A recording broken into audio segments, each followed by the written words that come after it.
I saying the right things? Am I being a good therapist? Imposter syndrome as a concept is created to make us feel and think. Hi, welcome back to the channel. So today I'm going to be talking about imposter syndrome as a therapist, as a new therapist, while I make the lining for this chest wooden jewelry box, I guess is what you call it. So I got this from Goodwill. It looks great from the outside, I think, but oh my god, the inside is like, what the heck happened? Look at this. Yeah, so I am planning on using this fabric to line the inside of this, and I was looking online that you can just like kind of hot glue it onto like cardboard and then make it look a little bit nicer inside. So I'm gonna be doing that while I just chat about what it's like being a new therapist and feeling like I don't know what I'm doing. First, let me just like chat a little bit because I feel like I can't measure and chat at the same time. So I wanted to talk about imposter syndrome as a therapist because I feel like it's something that's been on my mind a lot the last couple weeks. I'm in group supervision, and I'm in individual supervision, but in group supervision, there's like 6 or 7 of us. We go around and talk about what's like been on our mind and clients every week. And whenever anybody talks about imposter syndrome or like feeling like they don't really know what they're doing as a therapist when they're in a session, the director at our clinic says that sometimes imposter syndrome like ebbs and flows, and it has literally nothing to do with the client or like what happens in the session. It's just like a thing that happens because in our profession, it's not possible to like measure how we're doing or like get very clear feedback on how we are as therapists. So it's really just the therapist and the client in the session, and the client progress isn't always linear. It's like affected by the therapeutic relationship, but that's not the only thing that helps a client change if that's what they're looking to do.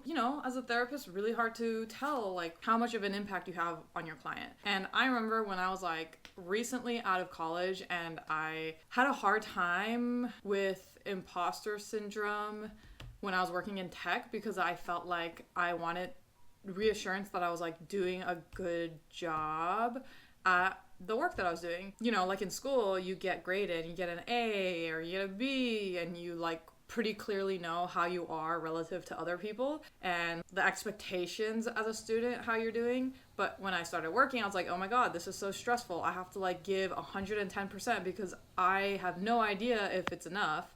So if I give 110%, at least I know that that's like the best that I can do. And so I can at least feel a little good that I'm doing okay because this is the best I got, And so I would get burnt out all the time. Every year I would get so burnt out because I'm like trying to do everything A++ level when really I didn't need to. But I remember talking to my mentor at the time and being like, oh my God, it's so stressful because I feel like unless I do everything perfectly and get everything done, get my email cleared out, get all the things that I said I was going to do on time, I feel like I'm not doing a good job. I worked through that in tech. Now I have a better idea of like what is normal and being able to set my boundaries.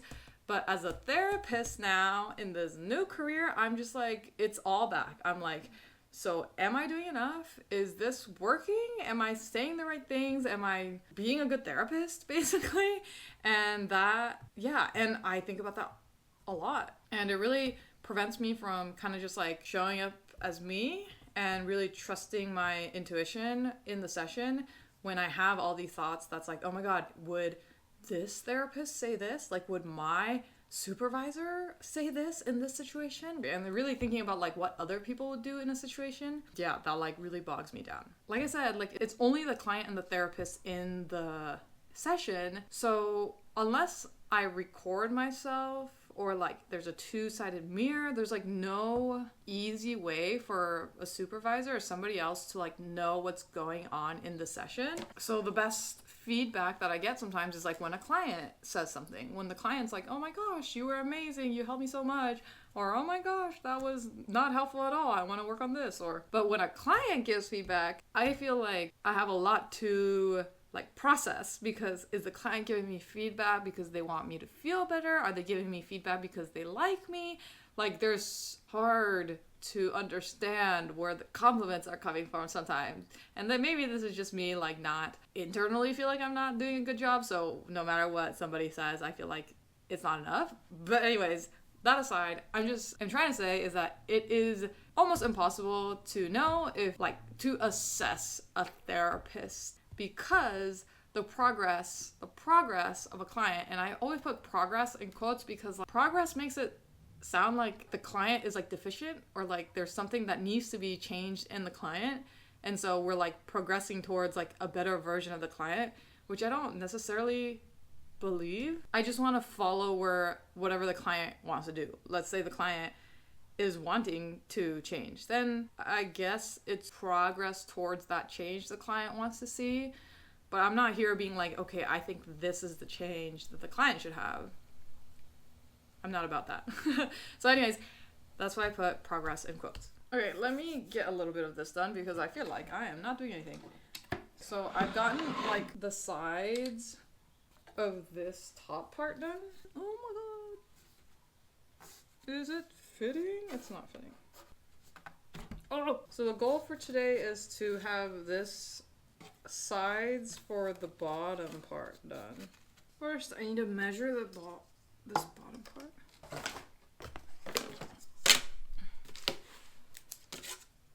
So when I talk to my supervisors, I've had 5 different types of supervisors, individual and group.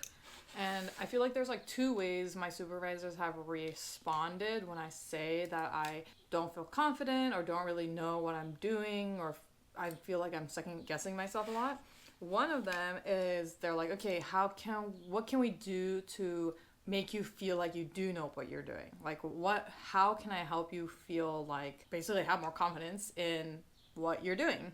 And the other response that I get is, like, why do you think the imposter syndrome is there? Like, what is it about your identities or your childhood that make you feel like you aren't doing enough in this situation? So, like, put more context as to why this is happening for me. Yeah, so I'm going to talk about that first. So there is a great TikTok I saw.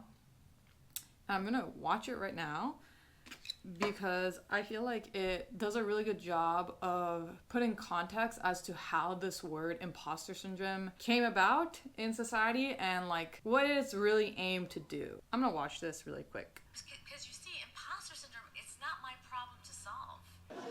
You see, the original bicycle had one gigantic wheel in the front and one tiny little wheel in the back. Imagine a hula hoop and a dinner plate. Not easy to ride. But then along comes this revolutionary concept. 2 wheels of the same size. Go figure. The power of equality, baby. And as a result, cycling takes off. And it takes off in Europe and North America, and it takes off for women. But with the rise of women riding the bicycle comes the rise of bicycle face. Here are the symptoms of this terrifying condition. These are direct quotes, by the way. Flushed cheeks, hard clenched jaw, bulging eyes, an expression that is either anxious, irritable, or at best, stony. That's right. Long before there was resting bitch face, there was resting bike face. Here's what was really going on. Back then, the bicycle became a symbol for a growing feminist movement. What I got out of that video or that commencement speech was that imposter syndrome as a concept is created to make us feel and think that we aren't doing enough, and it's on us to learn how to be enough. So, like, I don't know, I guess if it's in tech, it's about learning how to be a better software engineer, making sure that you're faster at pushing out code, or making sure you're getting all your shit done on time. As a therapist, that would mean, like, I don't know, holding space in the right way for your client, learning more theoretical concepts, I guess, or reacting in what is a appropriate therapist way.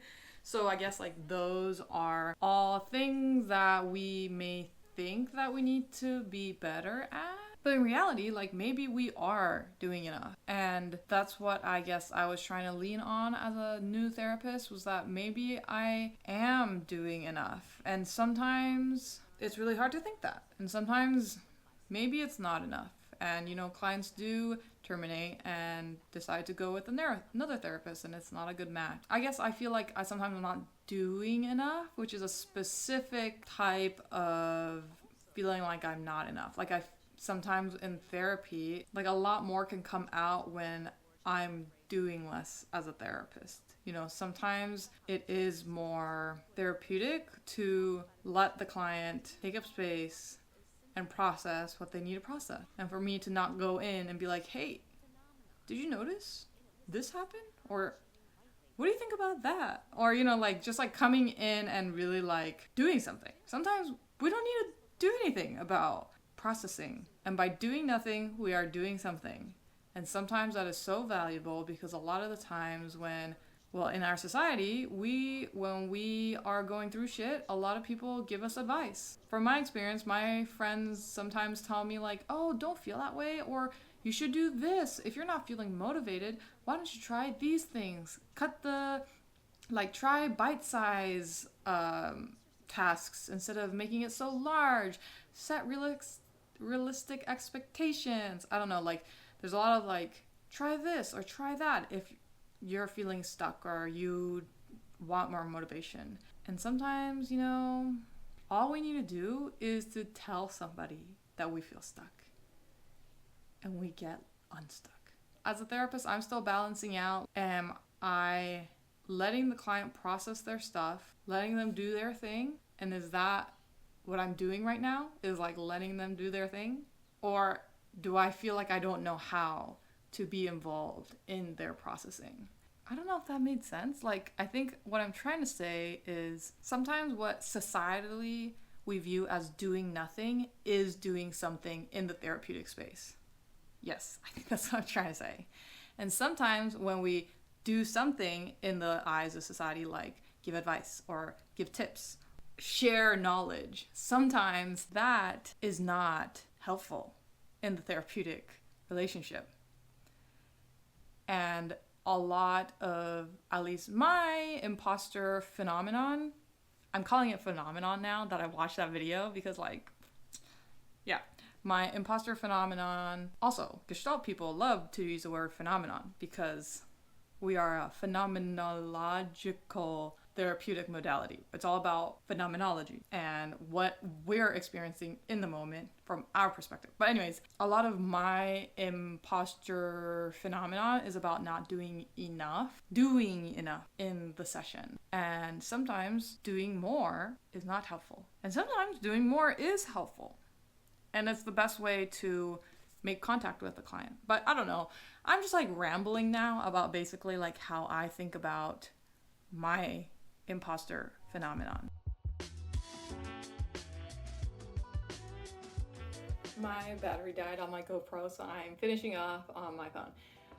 What I was trying to say is, I guess like so far I have been really leaning towards like not leaning into theory too much, because sometimes I notice that when therapists feel like they have imposter syndrome, they go and like gain knowledge. So they feel like they know what the fuck is going on.